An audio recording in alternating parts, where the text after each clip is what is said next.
দর্শক, আপনারা এই মুহূর্তে দেখতে পাচ্ছেন আমরা যাচ্ছি মহাদেবপুরে উতুরিয়া গাছ নামে সবাই পরিচিত। এখানে সবাই আসে সেই গাছটি দেখার জন্য।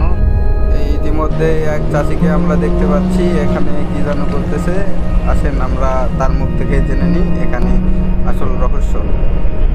চাষির বাসা কোথায়? চাষির বাসা কোথায়? এই জায়গাটার নাম কি এলাকা? এই যে আপনার এটা এটা কি আসলে এই জায়গাটার কি মানে এখানে থাকে কি কি কি এখানে এটা সমস্যা কি? কি দরগা এটা? লবুরের। সো দর্শক, আপনারা শুনলেন যে এটা হচ্ছে একটা দরগা নামে পরিচিত। এখানে হচ্ছে লবিরের দরগা আর কি যেটা বলে।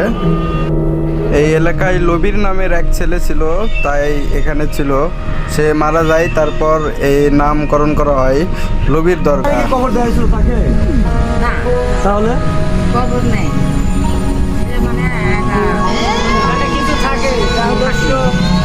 আচ্ছা, এখানে যে ডাল কাটতেছেন এগুলোর জন্য কিছু হয় না? সমস্যা হবে না এগুলো? আপনাদের যে গাছ টাছ কাটতেছেন না, এলে সমস্যা নেই, কিন্তু ওরা গাছে থাকা।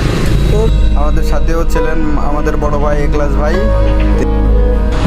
এই লবির বলতে লবিরের কি আপনার এখানে থাকে নাকি?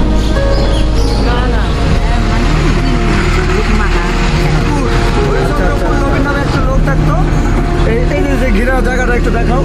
মেলা মেলা ও এখানে এখানে হচ্ছে মেলাও হয় এবং মাজারের মেলাও হয় এখানে, মানে নাচ গানও হয় নাকি?